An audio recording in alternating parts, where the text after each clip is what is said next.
तो हेलो दोस्तों, कैसे हैं आप सभी का मेरे नॉलेज एरिया पर स्वागत है। जैसा कि आप सभी जानते हैं कि हमारा जब भी कोई वीडियो आता है तो ऑफिशियल नोटिफिकेशन पर आधारित रहता है, ताकि आप सभी को सिर्फ और सिर्फ ऑथेंटिक जानकारी मिल सके।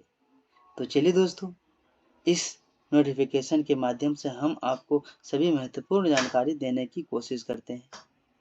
जैसा कि आप सभी जानते हैं कि बिहार सरकार द्वारा जो बहुत सारी वैकेंसियां निकाली गई है, उन वैकेंसियों में से आज का वैकेंसी जो है राज्य स्वास्थ्य समिति की ओर से दिया गया है, जिसे हम लैब टेक्नीशियंस के नाम से भी जाने जाते हैं।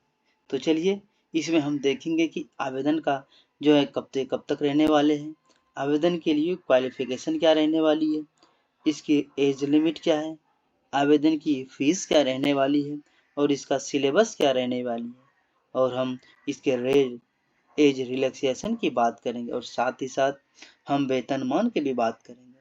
और हाँ, एक बात, अगर आप मेरे चैनल पर नए हैं तो चैनल को सब्सक्राइब जरूर कर लीजिएगा, ताकि आने वाले हर नोटिफिकेशन सबसे पहले आप तक पहुंच सके। तो चलिए दोस्तों, आपका समय ज़्यादा न लेते हुए इस नोटिफिकेशन को अच्छे से पढ़ते हैं और आपको कुछ न कुछ समझाने की कोशिश करते हैं। जैसा कि आप सभी जानते हैं कि यहाँ पे आप देख सकते हैं कि राज्य स्वास्थ्य समिति बिहार की तरफ से जो विस्तृत निर्देश निकाली गई है, विज्ञापन संख्या 0925 है। यहाँ पे आप देख सकते हैं कि राज्य के सभी जिलों के सदर अस्पताल, अनुमंडलीय अस्पताल, रेफरल अस्पताल, सामुदायिक स्वास्थ्य केंद्र, प्राथमिक स्वास्थ्य केंद्र एवं हेल्थ एंड वेलनेस सेंटर में आयोजनों को आम जनों को बेहतर एवं गुणवत्ता स्वास्थ्य सुविधा मुहैया कराने एवं पैथोलॉजिकल जांच सेवा को सुदृढ़ करने के उद्देश्य से राष्ट्रीय स्वास्थ्य मिशन के अंतर्गत स्वास्थ्य कार्यक्रमों के तहत जो है सीनियर लेबोरेटरी टेक्नीशियन एवं लेबोरेटरी टेक्नीशियन के संविदागत पदों पर नियोजन हेतु सुयोग्य उम्मीदवार से ऑनलाइन आवेदन आमंत्रित किए जाते हैं। अगर यदि हम यहाँ पे पदों की कोटिवार विवरणी की देखें तो यहाँ आप देख सकते हैं, ये जो यहाँ कार्यक्रम का नाम दिया गया, यहाँ जो मेन टॉपिक है पद का नाम दिया गया है। सबसे पहले हम सीनियर लेबोरेटरी टेक्नीशियन की बात करेंगे कि यहाँ जो है आप अपने अकॉर्डिंग देख सकते हैं, इसमें जो है ओनली 7 पदों की नियुक्ति हेतु रिक्तियां निकाली गई है। इसमें अगर यदि क्वालिफिकेशन की बात करें तो यहाँ पे आप देखेंगे एमएससी मेडिकल माइक्रोबायोलॉजी अप्लाइड व माइक्रोबायोलॉजिकल जनरल, ये देख सकते हैं। एंड जो है 2 years work experience in TB lab technician, आप देख सकते हैं। इसमें अगर यदि 2 साल की अगर आप इसमें एक्सपीरियंस है तो आप इसके लिए फॉर्म को फिलअप कर सकते हैं। चलिए आगे हम महत्वपूर्ण पदों की बात करें तो यहाँ पे आप देखेंगे कि लेबोरेटरी टेक्नीशियन की बात करें तो यहाँ आप देखेंगे कि इसमें कार्यक्रम का नाम सभी दिया गया है। यहाँ पे अनरिजर्व कैटेगरी की बात करें तो इसमें 43 सीटें रिक्तियां रखी गई है। अगर यदि ईडब्ल्यूएस की बात करें तो यहाँ टोटल सीटें 106 रखी गई है।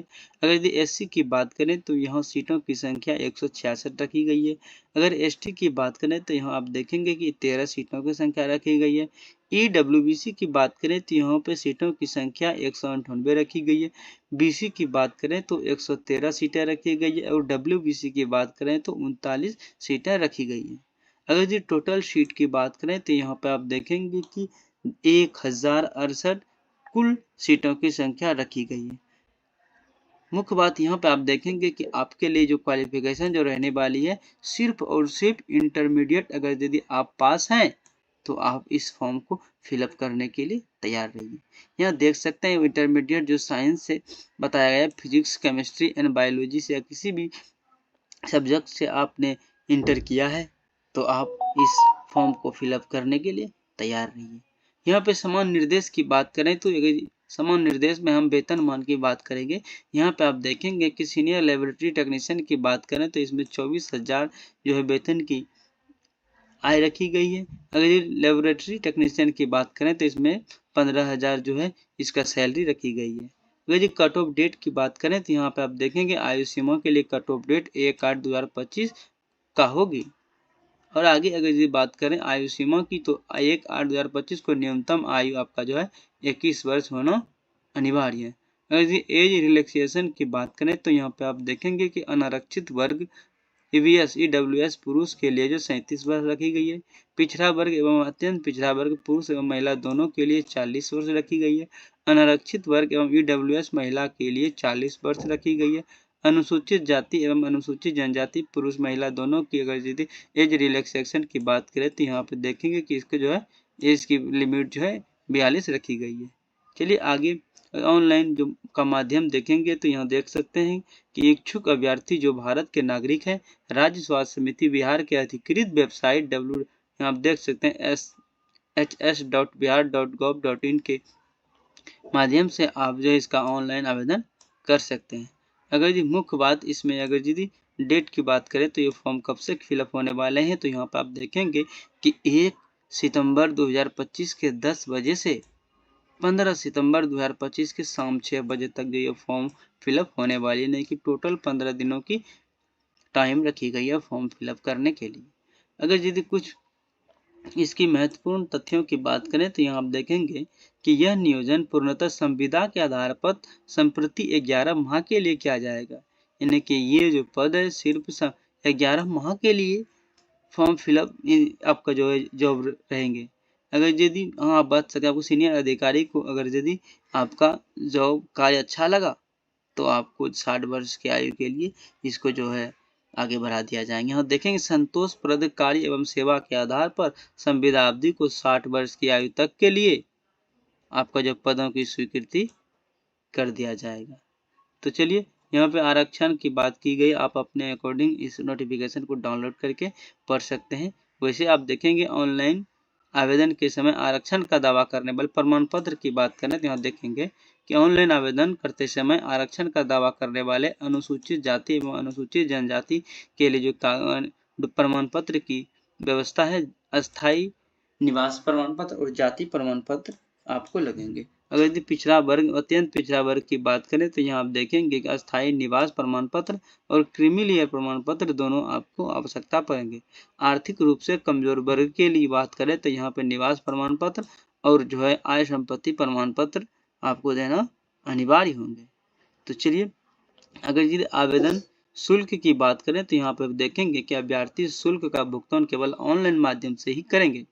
ऑनलाइन आवेदन करते समय आवेदन का शुल्क जो है भुगतान internet banking, credit card, debit card के माध्यम से ही सिर्फ किया जा सकता है।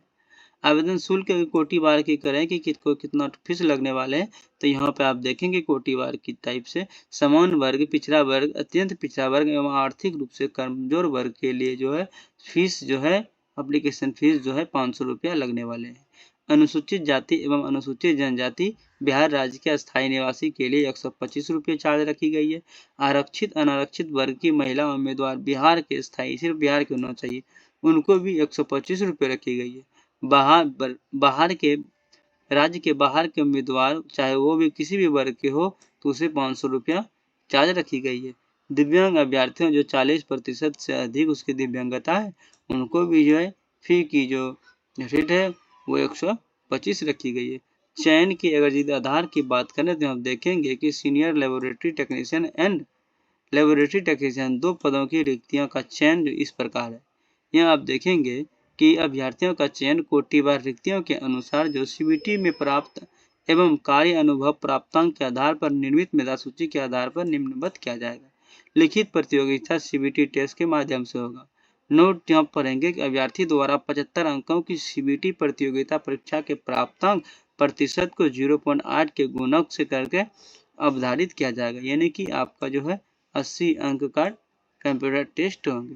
यानी कि टोटल अंक की बात करें यहाँ पे आपको कार्य अनुभव की बात बताया गया है। कार्य अनुभव जो है 20 अंक का दिया गया है। अगर ये 80 + 20 की बात करें तो टोटल अंकों की संख्या जो है 100 रखी गई, जिसमें आपका कट ऑफ बनने वाले हैं। इसमें आगे देखेंगे कि प्रतियोगिता परीक्षा का प्रश्न पत्र हिंदी एवं इंग्लिश में कुल 75 अंकों का होगा, जिसमें विकल्प प्रकृति के प्रश्न 75 होंगे तथा प्रत्येक प्रश्न का अंक 1 होंगे। यहाँ पे परीक्षा में गलत उत्तर के लिए नकारात्मक अंकन लागू होगा, जिसमें प्रत्येक गलत उत्तर के लिए 4 अंक काटा जाएगा, 0.25 अंक काटा जाएगा। यानी कि 1/4 की बात करेंगे, 4 गलत होने पर आपका एक सही उत्तर जो है अंक जो है काट लिया जाएगा। तो चलिए आगे परीक्षा की पाठ्यक्रम की बात करें तो यहाँ पे आप देखेंगे कि परीक्षा का पाठ्यक्रम राज्य स्वास्थ्य समिति के अधिकृत वेबसाइट पर अलग से प्रकाशित होगा। यानी कि सिलेबस की बात करें तो स्वास्थ्य विभाग समिति की जो वेबसाइट है यहाँ अलग से इसका सिलेबस जारी किया जाएगा। परीक्षा की अवधि की बात करें तो परीक्षा जो है 75 मिनट यानी कि 1 घंटा 15 मिनट की होगी तथा अभ्यर्थियों की संख्या अधिक होने पर स्थिति में उक्त परीक्षा का आयोजन एक से अधिक पालियों में किया जा सकता है एवं एक से अधिक पालियों में परीक्षा आयोजित किए जाने की स्थिति में परीक्षा का परिणाम सामान्यीकरण यानी नॉर्मलाइजेशन की प्रक्रिया अपनाते हुए तैयार किया जाएगा। तो चलिए न्यूनतम अर्हता की बात करें कि आपका क्वालिफिकेशन मार्क कितने रहने वाले हैं, कुल में से आप कितने नंबर लाएंगे तो आपको क्वालिफाइंग माना जाएगा। यहाँ पे आप देखेंगे कि समान वर्ग के लिए 40% लाना अनिवार्य होगा, पिछड़ा वर्ग के लिए 36.5%, अत्यंत पिछड़ा वर्ग के लिए 34% एवं अनुसूचित जाति एवं अनुसूचित जनजाति एवं महिलाओं तथा दिव्यांग उम्मीदवारों के लिए सिर्फ और सिर्फ 32% लाना अनिवार्य होगा। चलिए लास्ट में मेधा सूची की बात करें तो यहाँ आप देखेंगे अंतिम रूप से सफल अभ्यर्थियों को मेधा सूची प्राप्त अंकों के आधार पर आरक्षित कोटि तैयार की जाएगी। 2 या 2 से अधिक अभ्यर्थियों के समान अंक प्राप्त करने की दशा में मेधा सूची में उनके स्थान पर निर्धारण उनकी जन्म तिथि के आधार पर किया जाएगा, अर्थात उम्र में वरीय अभ्यर्थी मेधाक्रम में ऊपर रहेंगे। समान अंक प्राप्त करने एवं समान जन्म तिथि वाले 2 या 2 से अधिक अभ्यर्थियों की दशा में मेधा सूची में उनके स्थान पर निर्धारण उनकी शैक्षणिक योग्यता के आधार पर किया जाएगा, अर्थात अधिक शैक्षणिक योग्यता वाले अभ्यर्थी मेधाक्रम में ऊपर रहेंगे।